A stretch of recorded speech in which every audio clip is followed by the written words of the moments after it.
Outdoor ramblings, rambling around the woodlands, the rivers, lakes, and fields. Outdoor ramblings, rambling about the outdoors with Milton and O'Neill.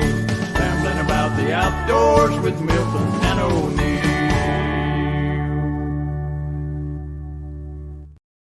Well, hello, folks.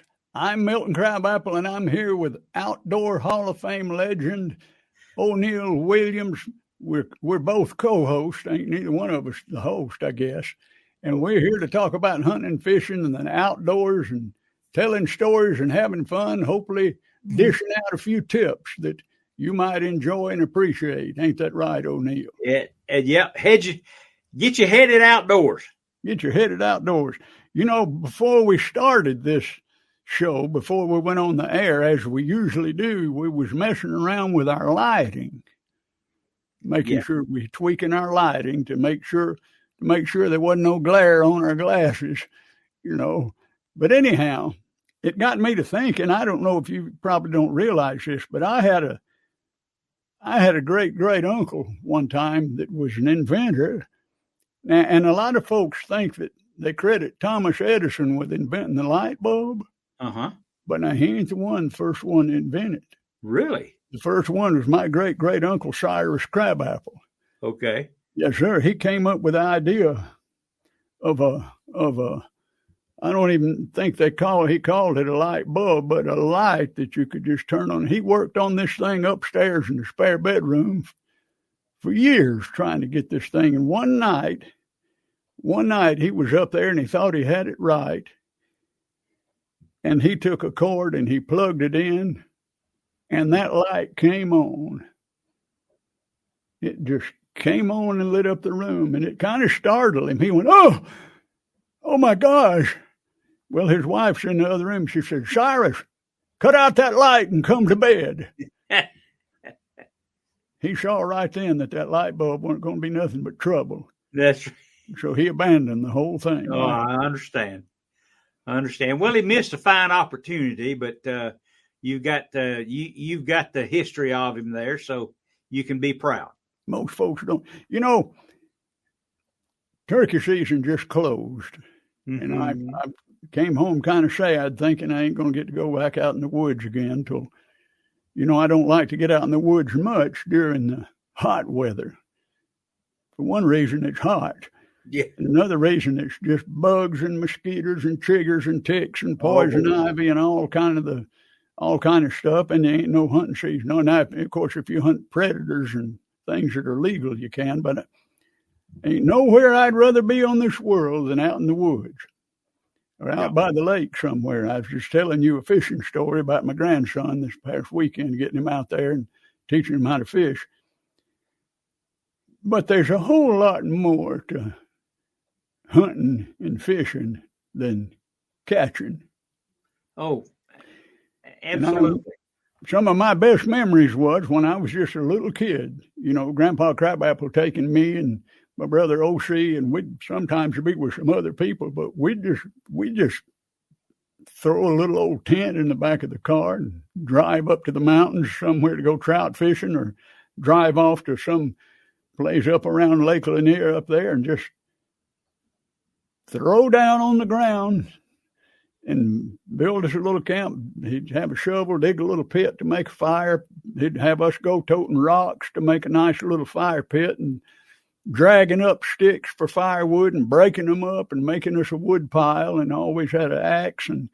And you know, then we cooked our food on the fire. We had a little griddle. When we had to fix it where you could put this little grill over the fire. And we cooked food, and we spent the whole time rambling around in the woods, learning stuff, learning the trees, learning the trails, learning how to tell whether if there's any squirrels in these woods or not by looking at the signs where they've been sitting on a tree stump eating hickory nuts. And we learned to tell the difference between poison ivy and a little maple sprout coming up out of the ground. Yep. And we learned what to touch and what not to touch, and what to harvest and take home, what not to take home, and the bird sounds, bird calls, looking at birds. We'd find old abandoned bird nests, and we saw snake. We'd catch it and pick it up and look at it and learn what to handle and what not to. And the more get us around the creek now, we was going to be in that creek turning over rocks and catching spring lizards and crawfish. Yes.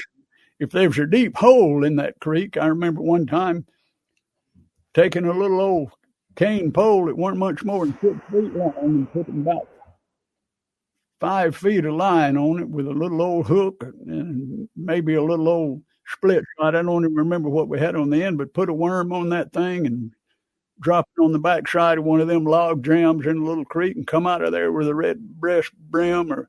And I remember putting a piece of hot dog on the end of a string and throwing it in there and then pulling it back slow and catching crawfish. And we camped out.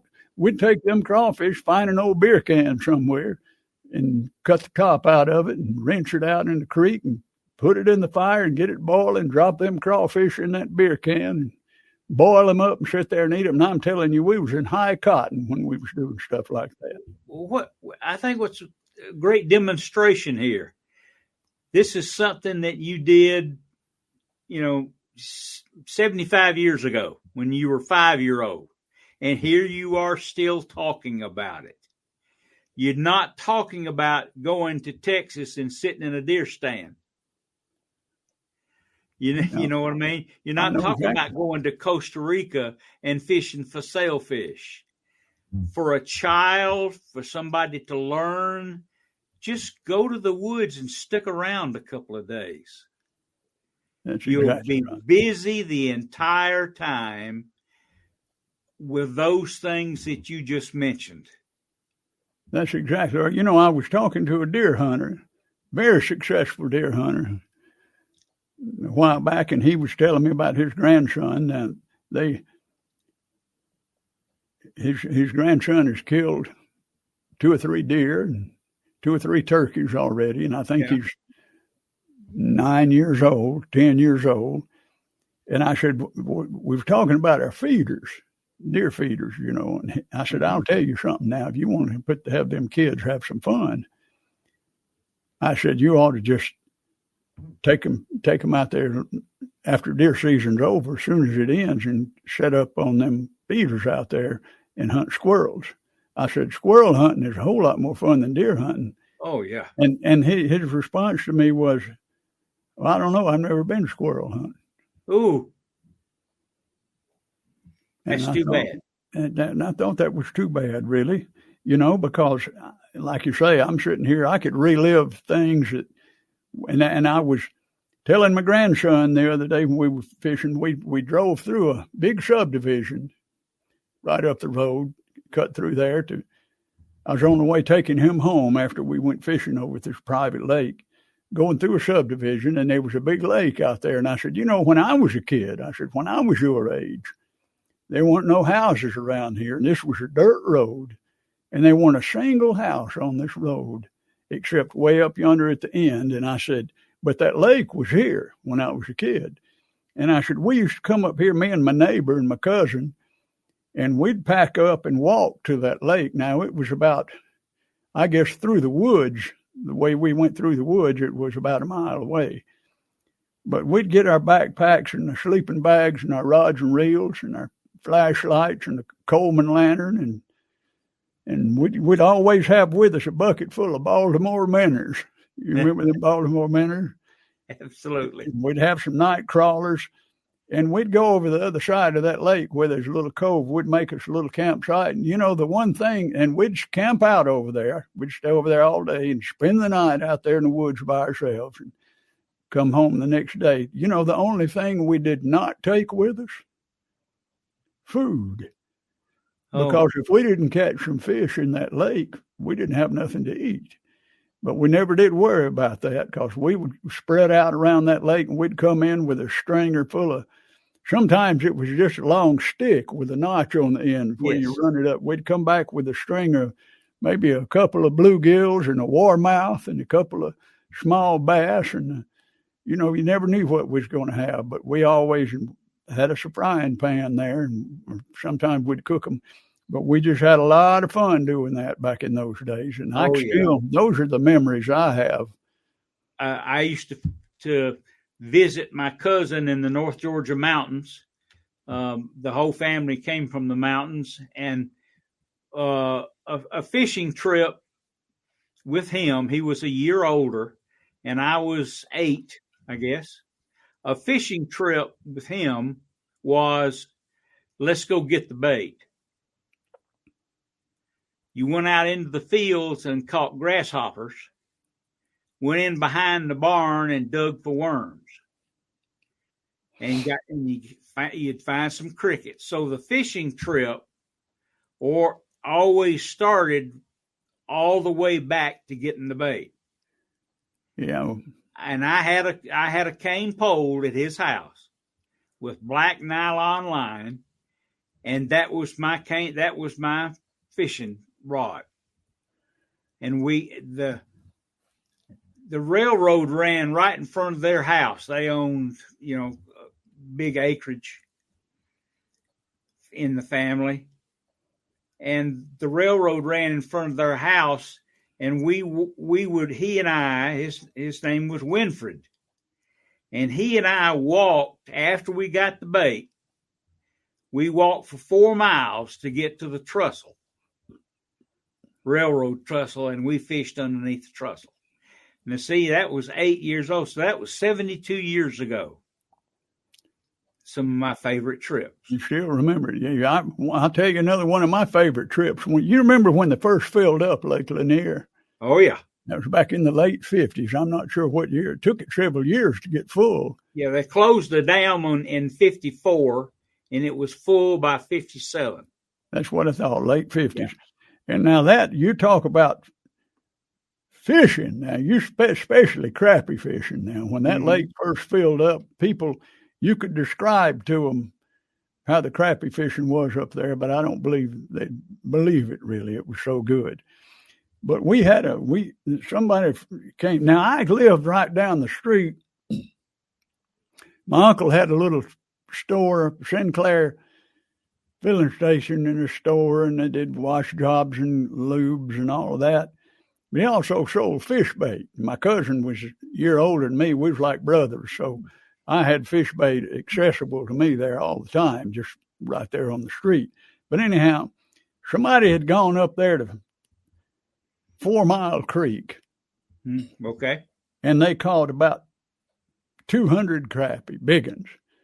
Told my daddy about it. Back then, if somebody caught a bunch of them, you won't know where. Where was it? Well, he said, it's right out there. If you go up into 4 Mile Creek, and as you get up in there, and there's a little point out there you come to, and it's got a big old rock out there on that point. He said, just right out there in front of that rock is where we was. So Grandpa Crabapple didn't have a boat.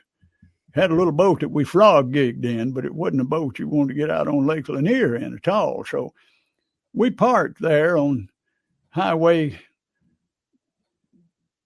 369. The 4 Mile Creek ain't got a bridge over it like 2 Mile Creek and 6 Mile. They got a bridge going over them, but this one, there ain't no bridge. It's just a creek. So we parked on the side of the road. We went across to the Gainesville side, and where it was swampy up in there. But when we got past that floodplain and got on the other side, he parked the car, and then we got out, and it was Grandpa Crabapple, Grandma Crabapple, me and O.C., and my sister Cornelia. Now, we had a bucket full of minnows. I think he probably had about 10 or 12 dozen minnows, and the tackle. Everybody had a rod and reel and tackle box, and that bucket full of minnows. And then we had a little cooler, I believe, that had some food in it and some different items. And he said, we're going to walk over here where we're going to fish. Well, we said, okay. What he didn't tell us was it was about a mile over there to where we was going, and it was up and down mountains and hills, steep sides, and had to go through a swamp down in there, and I'd end up dropping the minnow bucket and spill them 10 dozen minnows out. So we gathering all them things up and put them back in the bucket there, and we better hurry up and get some water. But then we looked down there, and you could see, we come up the hill, you could see we actually come out to go down to the lake, see where we were. and we were short of that big rock he was looking for. But he said, "This is it." Everybody was so frustrated and scratched up and mud all over us from going through the swamp. And we was just miserable, ready to go home by then. So he said, "We're just going to stop right here and fish."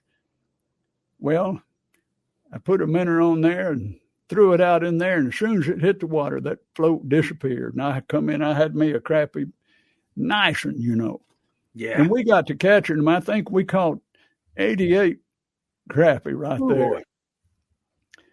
Had a nylon stringer that was about 6 or 7 feet long, and we had all them things strung up, and he took his handkerchief out and wrapped it around his hands, and then wrapped the end of that nylon stringer and had them things on his shoulder. And he had the crappie laying up here on his shoulder, and he had 5 or 6 of them dragging the ground.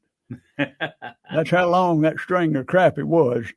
And we brought all them things home and cleaned them. And you talk about an adventure, because once we caught the first fish, all the thoughts of misery and bugs and tired, all that just totally disappeared.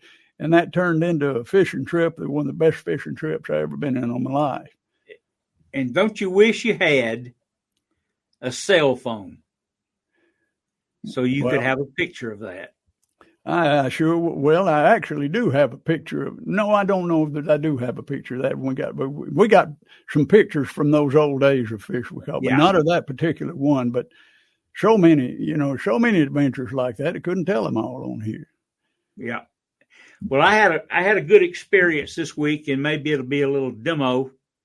I write for several local newspapers, and I don't write about going to Costa Rica or Africa or places like that. I write about encouragement to expand the outdoor knowledge and experience of youngsters.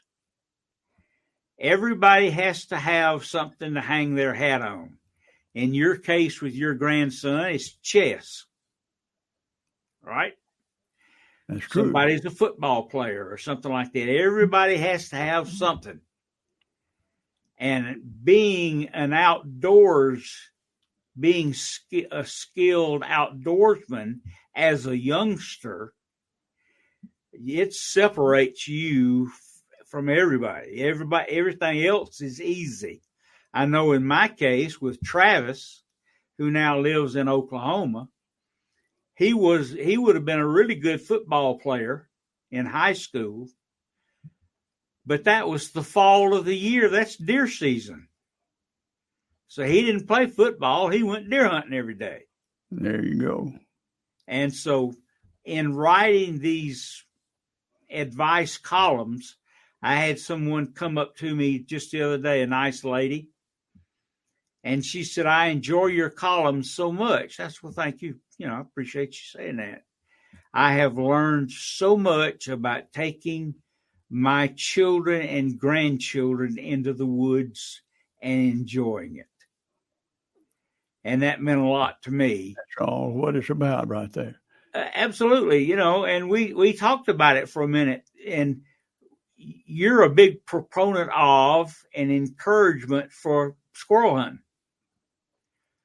I mean, and all too often, these sportsmen want their children or grandchildren to go deer hunting. That's not hunting, sitting in a stand. That's killing. That's target practice. That's true. You're not deer hunting. You're just sitting in a stand. That's deer harvesting. Yeah. And if you are, then it's likely that the kid, if he's 10 or 12 years old, has got a cell phone in his hand. So go to the woods and squirrel hunt. All right. Typically, Milton, go squirrel hunting. How many squirrels are you going to see in 2 hours? Well, it depends on where you are. I've seen none or 1 or 2 or 5 or whatever, but it all depends on where you are. If you're at a good food source. That's right. And if you go deer hunting, how many deer do you see? Well, if you're sitting in a stand, not yet. Deer hunting that's not a hunt. I love to deer hunt too, but it's a whole different thing. It's a whole different thing, whole different thing. You know, it's the and now you talk about this thing I'm holding up for y'all that are listening. I'm holding up my cell phone. I got an app on my cell phone. Oh, one for mushrooms, one for trees and plants. But I can go through the woods and spot. Now I take my grandkids out to do this several times a year. We'll go and we'll spot a mushroom, and I'll hand one of them the cell phone, and I'll say, "What kind is it?" I don't know. So they pull up the app, they lean over there, and they take a picture of that mushroom, and then it pops up and tells you what that mushroom is. Tells you all about it. So that's how we've educated me a lot more on mushrooms and plants and which ones are poisonous and which ones, you know, you don't want to eat that one. That's a death angel, you know, but here's one that we can eat. Here's a chanterelle, this yellow one. And we pick them and we'll come home with a backpack with a sack full of mushrooms.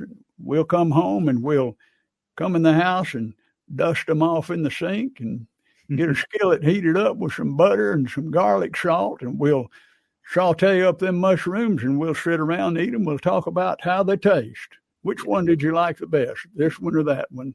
And if we catch fish, usually we bring them home, put the rod and reels up, head outside to the cleaning table, clean them fish, come in, heat up the peanut oil, throw them in there and cook them up, because the kid don't need to just know how to catch fish. You need to know how to clean them and cook them too. You dig for the bait, collect the bait, go fishing, catch the fish, bring them home, clean them, and eat them. That's exactly the whole process. And it's all part of learning. Some of it is learning survival tips, but it's learning all about the world around you. Oh, absolutely. And two, let me say this, and this is connected to our subject, but when you take your son, grandson, granddaughter, you go squirrel hunting, or you go collect mushrooms, or you go look for a creek and try to catch some spring lizards or something. To me, what's important is just the two of you. It's not you and 50,000 other people at Grant Field for a tech game. I mean, that's good too. But the fishing and hunting and scouting and all that's the two of you. And to me, that's much more important. It is. Well, you know, you got to build the relationship with your children and your grandchildren early. And that's what cements them in life, so to speak. Gets their footprint. And later on, you want them to have all the memories like you and me do of being out there in the woods. You know, one thing that I went deer hunting with some folks. They took me down to their deer club. Now, this has been 25, 30 years ago, I guess. Close. It's been about 30 years ago. And Jason and me went, and other people down there at this club, and we went out and hunted, and it got cold. It started sleeting. It started raining, and then the rain turned into sleet. We weren't really prepared for that kind of.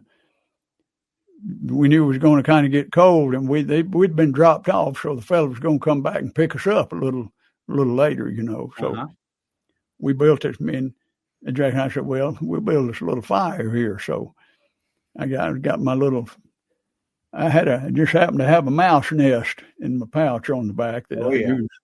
Pulled it out, and we got us a little fire going. Got warmed up, got our hands warm, you know, and we waited. They came picked us up. Well, we went and picked up these other two. There's three guys who've been dropped off in one spot. They was mighty near froze to death. I ain't never seen nobody as cold in my life as them fellas was. I said, "Why didn't you build a fire?" He said, "Well, we tried to, but," he said, "we couldn't get one started." And I'm just thinking to myself, them fellas don't know how to build a fire. Yeah. he said they took a piece of pine bark and was trying to light it with a cigarette lighter. Oh. I said, y'all are grown men. You don't even know how to build a goddamn fire. Ain't that something? And I remember we was walking up a creek up in the mountains looking for spring lizards one time, having the kids with me when they were small. And we got up this creek and we was kind of tired because we'd been going uphill. And I said, let's stop here and build a fire. Why do we want to build a fire? I said, just to build a fire. Yeah.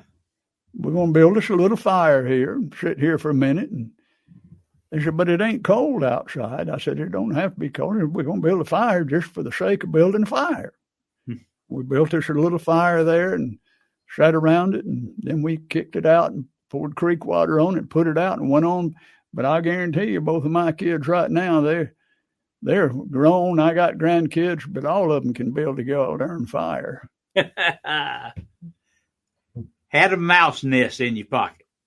Well, you know, back when I used to do a lot of rendezvous, mountain man rendezvous stuff and pre-1840 stuff, you know, when the mountain man was out there, or the long hunter, you know why they call them long hunters? Yeah. Because they was gone for a long time. Long time. When you go out the door and tell Gail, you said, I'm going hunting. I'll be back probably about 9:00 at night, or I'll be back tomorrow around lunchtime. When he left, he said, I'm going hunting. I'll be back in the spring. Mm-hmm. That's about the way it went. But, you know, fire was essential for survival back then, especially during cold winter and the snows. But you had to be able to build a fire, and they didn't have matches. They didn't have Zippo lighters. So you had to use a flint and steel, and you had to know how to get a spark. And the best thing there is to do that is your dry grass of a mouse nest inside. It's been chewed up and it's real thin, and that stuff, one little spark, and that stuff will start glowing. So, you know, mountain men and long hunters they never passed up a mouse nest. If I found one, they just grabbed it and stuffed it into their pack or stuffed it, you know, into their frock or whatever, because they said, I'm going to use that after a while to start me a fire with. We did that once on your TV show. Yeah. We sure did. Sure did. But anyhow, it's fun with all that. It's fun doing it all. It sure is.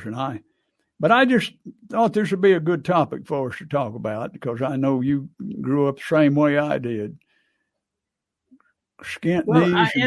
And I hope this conversation between us and our revisits to our memories and the descriptions of those times serve well for someone who's listening, to encourage them to do that instead of other choices. You don't always have to try to catch a new world's record largemouth. A 2-inch sunfish or a red belly is just as important to a 5-year-old as a world's record. What's the old saying that I use so often? The prettiest sight there is the hole in the water where the court used to be. That's true. That's exactly right. That's exactly right. Well, O'Neill, I've enjoyed. We're going to do this again and talk about some old stories, because while we've been sitting here talking, I've already thought of about 4 more stories I want to tell. I guess we're kind of out of time. But anyway, folks, we really appreciate you listening to Outdoor Ramblings, and like us and share us with your friends. And we're having a good time doing this, and we hope you enjoyed it. And we'll see you next time. And in the meantime, wherever you go, whatever you do, keep your nose to the wind and your eyes on the skyline. And if you hear somebody yell "low bird," don't forget to duck. And my last, as usual, if you're too busy to go fishing and take a child along, you're too busy. Outdoor ramblings, rambling around the woodlands, the rivers, lakes, and fields. Outdoor ramblings, rambling about the outdoors with Milton and O'Neill. Rambling about the outdoors with Milton and O'Neill. Y'all come back now. You hear?